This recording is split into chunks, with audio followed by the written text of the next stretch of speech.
we started with a 50% nickel alloy and we wanted what happens at 1300 Celsius. So you get this point, you draw a horizontal line. This horizontal line cuts the liquidus here and it cuts the solidus here. So at this point where this horizontal line cuts the liquidus, you draw a vertical line. So you see here that if this is 40, this is say 45, this is suppose 44.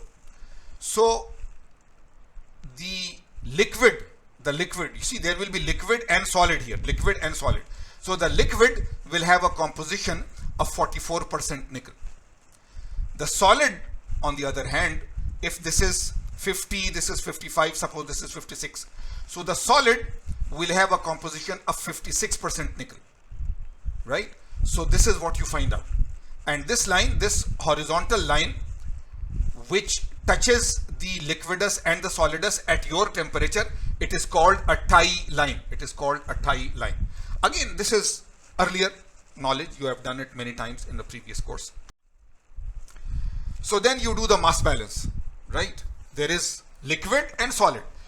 You see, above the liquidus line, there is no mass balance. Everything is 100% liquid.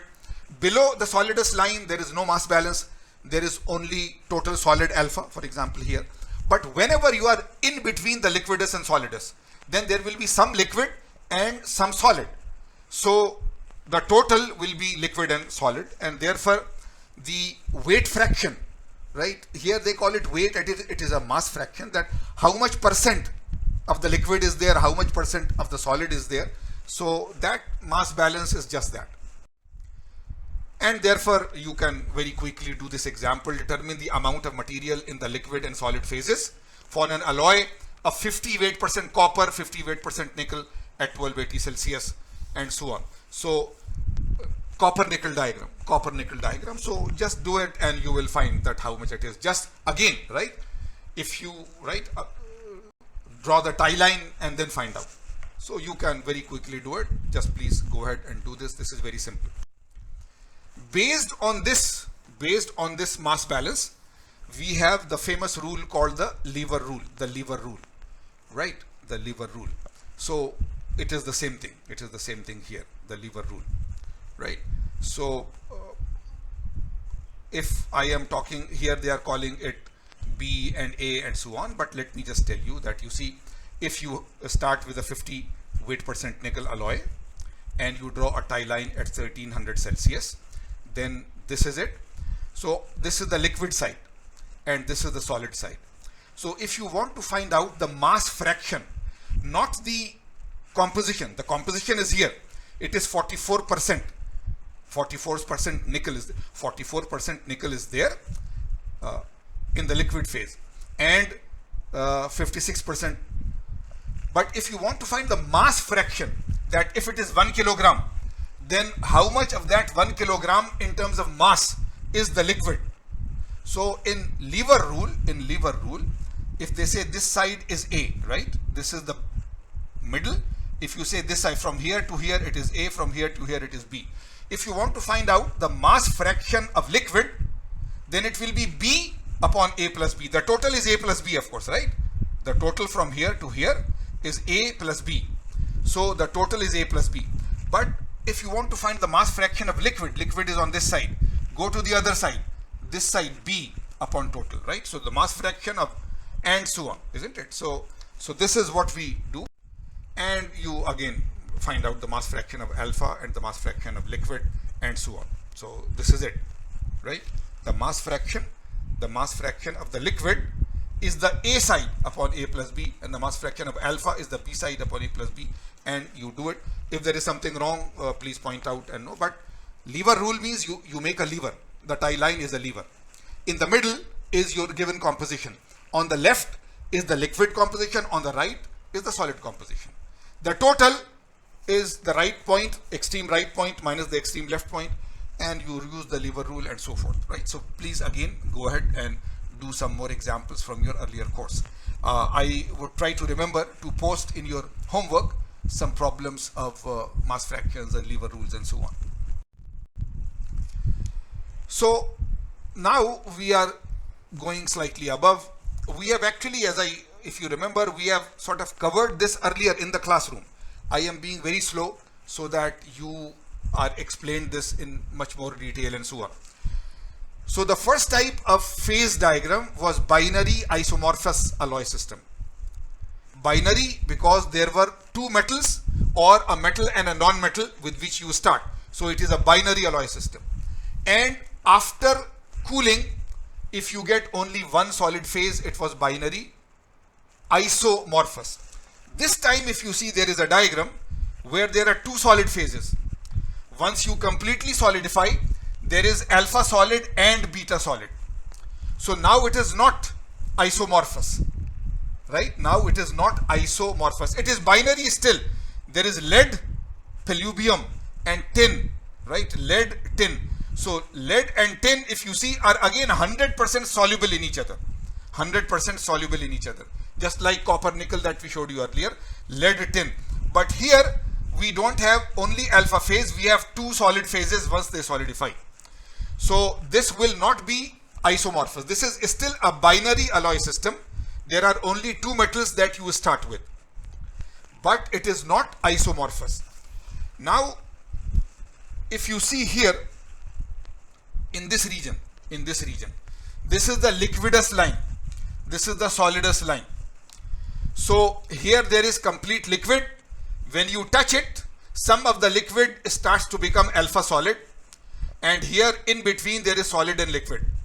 Once you touch this line, whatever remaining liquid was there becomes complete solid. But the difference is liquid plus one solid. Once you touch it, all remaining liquid becomes two solids. So it is slightly different. But in this region, at least liquid plus solid, solid. This happens. In this region again, everything is liquid. Once you touch this line, some solid plus liquid, right? Solid and liquid. But there it was liquid, alpha solid, alpha solid, alpha solid, alpha solid, and then alpha and beta solid. Here liquid, as soon as you hit this line, beta solid. So liquid plus solid was beta solid. Once you hit this line, all remaining liquid becomes alpha plus beta. So one difference is from the earlier diagram that once it becomes completely solid, it becomes alpha and beta. Other difference is that on this side, you form only alpha solid and then alpha and beta. On this side, you form only beta solid and then alpha and beta. But at least here and here, the transformation is roughly the same pattern. There will be liquid at high temperature. Once you hit the liquidus line, there will be liquid and solid. And once you hit the solidus line, all remaining liquid will become solid. So liquid plus solid, solid. This at least is similar in this region and in this region compared to the isomorphous alloy. But because it is not isomorphous anymore, there are two solids. Therefore, there will be one side liquidus solidus for alpha. There will be one side of liquidus solidus for beta. Then this portion will be totally new. When you are coming from above, you are making alpha solid, not alpha and liquid. If you are here, it is all alpha solid. It is not alpha plus liquid. So this is totally different. If you come from there, this is liquid. Then when you hit it, it is alpha plus liquid, right? If you hit it, it is alpha plus liquid. When you keep on going down, it is alpha plus liquid, alpha plus liquid. Once you hit this one, all the remaining liquid becomes alpha. This is totally different, right? Here in between, it is similar, liquid and liquid plus solid. But once you hit this line, now this is a different line. This was not there. Now all the remaining liquid becomes alpha solid. So, right? And then if you keep on reducing the temperature, it just remains alpha solid. It does not change composition, just changes the temperature. Once you go down, down, down, down, when you hit this line, whatever alpha solid was there changes into alpha plus beta solid. So this is different. Similarly here, this region. If you are here, it is liquid. Once you hit this line, right? It becomes beta. Once you hit this line, all the beta becomes alpha plus beta. So this type of alloy system is very different than the isomorphous one. But if you are completely on the left, liquid to liquid plus solid to one solid to two solids. If you are in the middle, liquid, liquid plus solid, two solids. If you are on the middle, liquid, liquid plus the other solid, two solids. If you are on the extreme right, liquid, one solid, beta, and then two solids.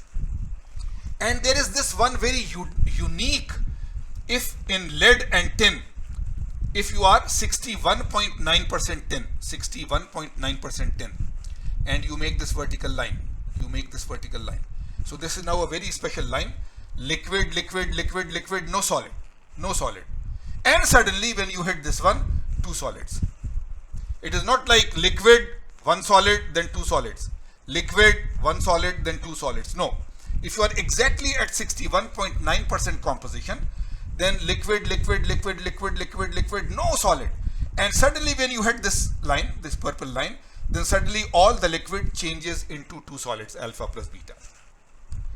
This is a very special reaction called eutectic reaction. Eutectic reaction means a reaction where the liquid suddenly changes into two solids, right? At any other point on the diagram, a liquid first changes into one solid and then it changes into two solids. So this point is a very special point called the eutectic point. So eutectic point means that the composition will be only one fixed composition in this whole diagram. In lead tin, it is 61.9% tin. And there will be only one specific temperature, 183 Celsius on this one. So if you have 61.9% alloy and 183 Celsius, then you have a eutectic alloy and a eutectic temperature and so on, right? So again, I have explained it in a lot of detail now. I should not have. I could have just said that please go back to your previous course and study the binary eutectic system. So now we have covered, right, the basics of phase diagrams, right? So we are in the chapter of metals, right? This chapter is not a base in any type of metals and alloys, right? Metals and alloys. So initially some general things about metals, then some general manufacturing of metals, then the phase diagrams and alloys of metals and so on. So please, in this book, there will be some examples. Newell book, there will be some examples. Solve them. You have as the second course textbook, right? You have Callister, and Callister again has one chapter on alloys and phase diagrams, and another chapter on metal alloys like iron and steel and so on. So in the chapter on phase diagrams, you do this binary isomorphous and binary eutectic and so on. And in the chapter on alloys, when we do steels are iron carbide diagram, right? So then you again see phase diagrams, but now on a steel. And if you go to the steel phase diagram, you will remember that you have iron carbide, and it is not binary isomorphous. It has a eutectic point, but steel also has another point which is eutectoid. So please go back to Callister, and whatever examples they are doing, on phase diagrams, please repeat those examples yourself and try to solve the homework problems that I will send as a practice on phase diagrams, so that you are very fresh. It is earlier work, but we want to learn more about steels and higher metals. So if you can't solve the basic problems of phase diagrams, then you can't solve the higher diagrams. So right, so please. Now diffusion, there is a section on diffusion. We will definitely cover it, but please study it yourself, right? It is a self-study topic, so please go into the chapter in the book, and for diffusion do a self-study.